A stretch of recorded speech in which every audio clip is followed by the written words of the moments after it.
Have you ever wondered why she chases the man who seems to care the least, while the one who lays his heart at her feet gets left unread? As a psychologist, I've spent more than my share of years behind closed doors, listening to the paradoxes of the human heart. Let's pull back the curtain and talk about what's really going on, the secret psychological triggers that can turn casual interest into a full-blown obsession. Before we dive in, let's get one thing straight. When men come to me asking how to make a woman obsessed, they're often picturing a passionate, all-consuming love story. But the reality can be much darker. There's a razor-thin line between deep, healthy attraction and the kind of obsession that stems from anxiety, trauma, and an unhealthy attachment style. One is the foundation of a beautiful partnership. The other is a psychological mind game that leaves everyone wounded. Many women who describe being obsessed, constantly checking his social media, their mood hinging on his reply time, their world shrinking to the size of his attention, aren't experiencing love. They're experiencing anxiety.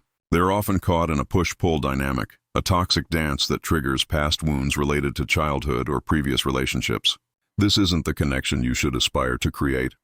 However, the psychological principles that can, unfortunately, trigger this unhealthy state are often the very same ones that, when used authentically and ethically, create profound magnetic attraction.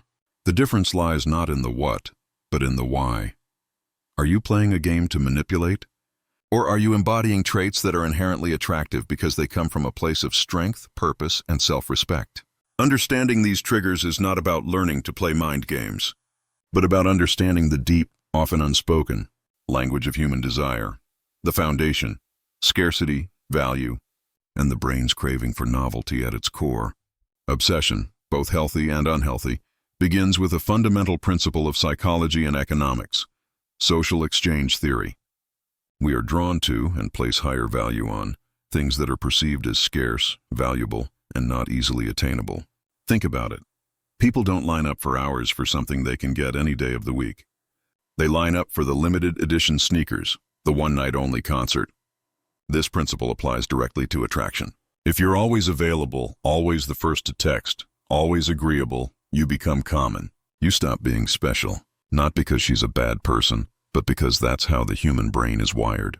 We only chase what's slightly out of reach. This is amplified by what biologists call the Coolidge effect, a phenomenon observed in most mammals where sexual interest is renewed with the introduction of new partners. Our brains are hardwired for novelty. They crave the unpredictable, the surprise, the jolt of something new. This isn't just about sex. It's about emotional engagement. When something is unpredictable, our brains release a hit of dopamine, the chemical responsible for pleasure, motivation, and, yes, addiction.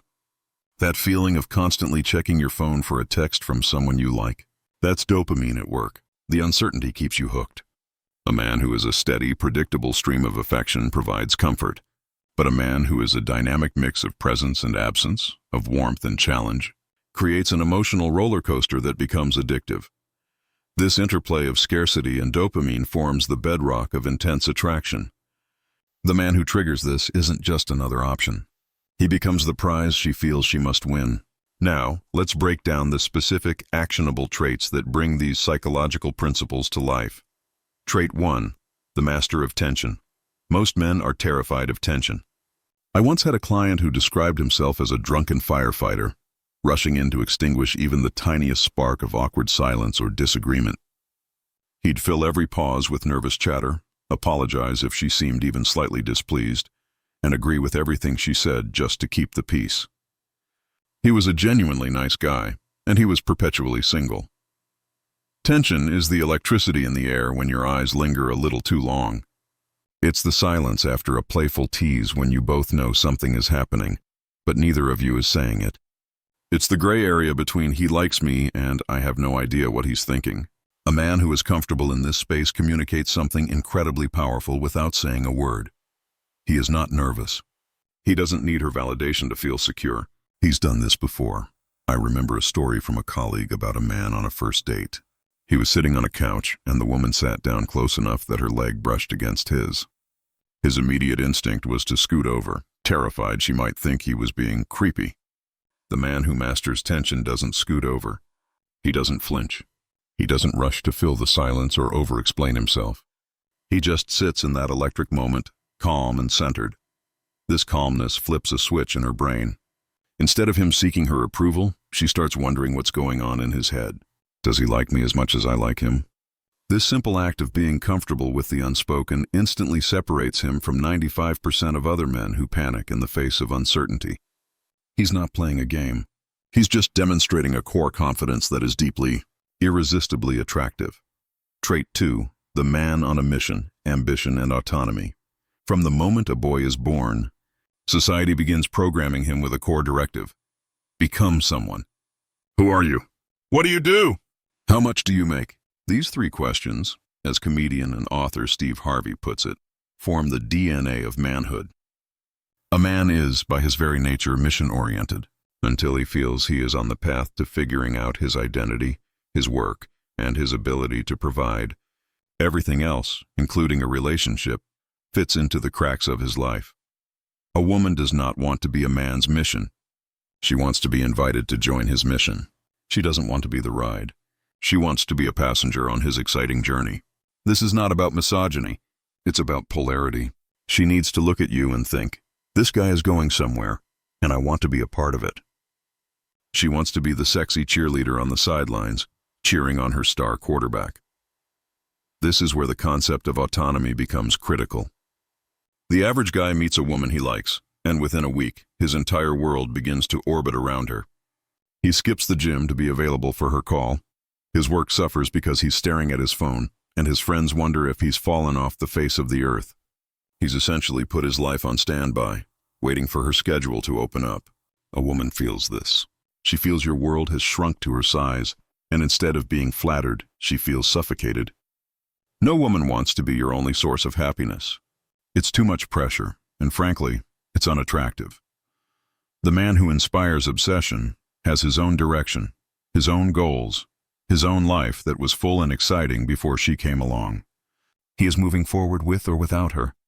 This communicates that his happiness and purpose don't depend on her, which paradoxically makes her want to be a part of his life even more.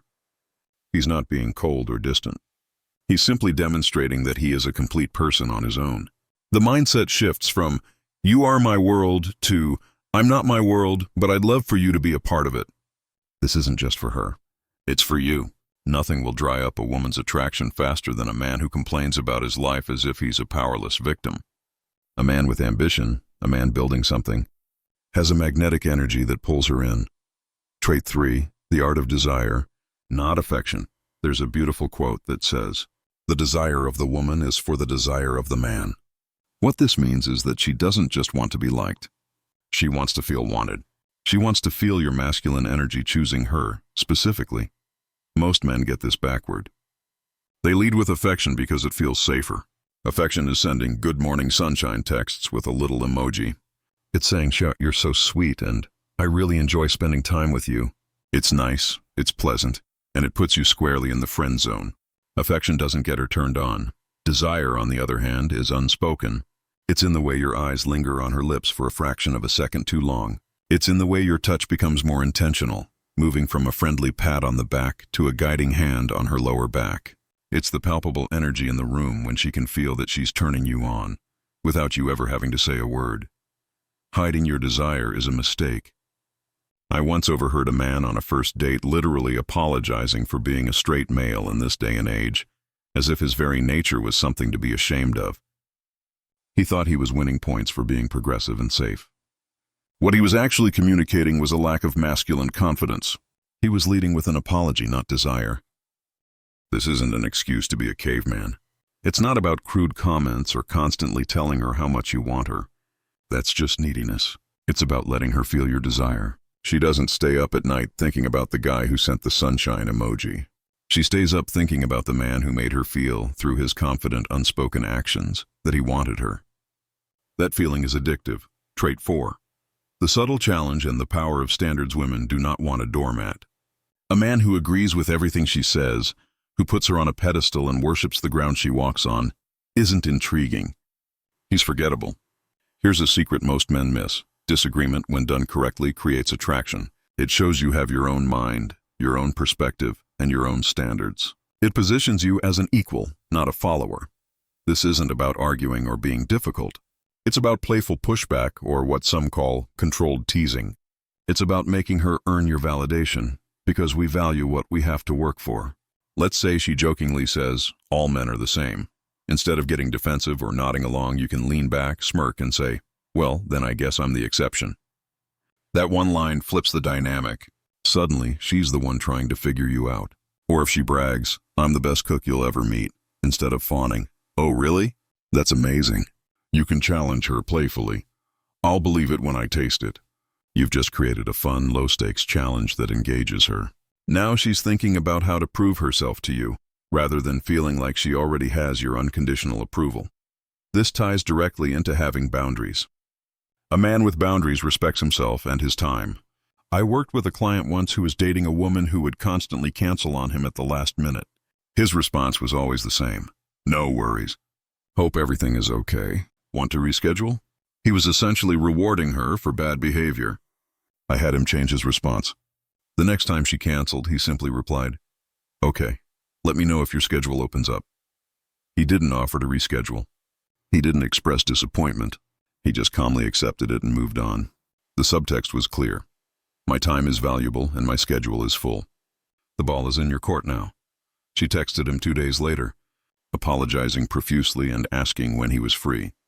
By setting a boundary, he communicated that he was a high-value man with options, not a desperate guy waiting by the phone. He wasn't being mean. He was demonstrating self-respect, and that is a prerequisite for her respecting you. This is the difference between what Steve Harvey calls a sport fish, a guy she plays with and throws back, and a keeper, a man she knows she has to take seriously. A keeper has standards. Trait 5, the fun that isn't funny. When men hear "be fun," they often turn into a nice guy entertainer. They tell corny jokes, try to keep the energy light, and work overtime to make her laugh. And what happens? She has a pleasant evening, tells her friends he was so funny, and then never answers his text for a second date. This is the trap of nice guy fun. It's predictable and safe. She knows exactly how the movie ends. He'll make her laugh, walk her to her door, and send the polite, "Had a great time" text. Real fun isn't about jokes. It's about unpredictability and emotional spikes. It's about creating moments where she doesn't know what's coming next. Think about the guy who doesn't wait for the awkward end-of-night lean-in for a kiss. Instead, in the middle of the date, as she's telling a story, he leans in, kisses her softly, and then pulls back with a smile and says, "Sorry, you just looked really cute right there." "Okay, what were you saying?" That's spontaneous. That's unpredictable. That is fun. Her brain just got a massive dopamine hit. Later that night, she gets home and doesn't get the obligatory "had a great time" text. Now she's up all night waiting for it, replaying that kiss in her head. Don't confuse being fun with being a clown. Fun is tension. Fun is desire. Fun is spontaneity. Fun is the emotional roller coaster. It's when she's leaning in, wondering, what is this guy going to do next? That's what gets her hooked, not the 10th time she politely says, "You're so funny." The final pieces of the puzzle, abundance and contrast, all of these traits are held together by two final powerful mindsets. The first is the abundance mindset. The man who operates from scarcity acts like every woman he meets is his last chance at happiness. He gets her number and acts like he just won the lottery. If she takes 3 hours to text back, he spirals into anxiety, convinced he's blown it. A woman can feel this scarcity a mile away, and it's repellent. The man with an abundance mindset knows his life is full with or without her. He has options, not necessarily a dozen other women, but options for his time, his energy, and his happiness. This doesn't mean he's a player. It means his sense of self-worth isn't dependent on her approval. When she senses you have options and are willing to walk away, she assumes you are a high-value man. It creates urgency. The less you act like you need her, the more she starts wondering how to keep you. The second is the contrast principle. People are not one-dimensional, and the most captivating men are those who can't be easily categorized. If you're always the funny, playful guy, you're just entertainment. If you're always the serious, deep guy, you're a philosophy class. But the man who can seamlessly switch between both? He's magnetic. On one date, you can be playful, teasing her, and making her laugh so hard she cries. She leaves thinking, "Wow, he's so fun." The next time you see her, you slow things down. You ask her a deep question about her dreams, listen with intense focus, and make her feel truly seen and understood. Now, she's not just attracted to your energy. She's connecting with your soul. This contrast keeps her engaged because she never quite knows which side of you she'll get. But she knows she wants all of it, a final. Crucial warning, as we've explored these triggers, you may have noticed a recurring theme: unpredictability, withdrawal, emotional highs and lows, a sense of challenge. These are powerful tools of attraction. They are also, when wielded with malicious intent, the classic tools of manipulation and emotional abuse. The man who intentionally creates a hot and cold dynamic, who love bombs a woman with intense affection and then pulls away to make her anxious, isn't building attraction. He's creating a trauma bond. This is the dark side. A woman caught in this cycle isn't obsessed with him. She's obsessed with getting back to the good part, the initial high, trying to solve the puzzle of why he changed.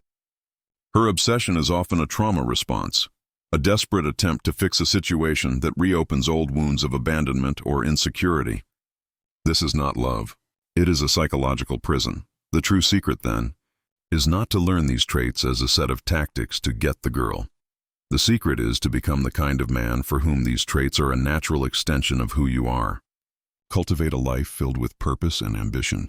Develop an unshakable sense of self-worth that allows you to be comfortable with tension and set firm boundaries.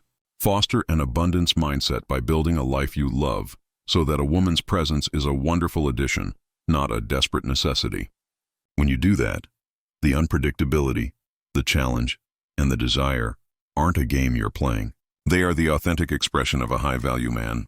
That is the trigger for genuine, lasting attraction, the kind that makes a woman not just obsessed but deeply, respectfully, and passionately in love.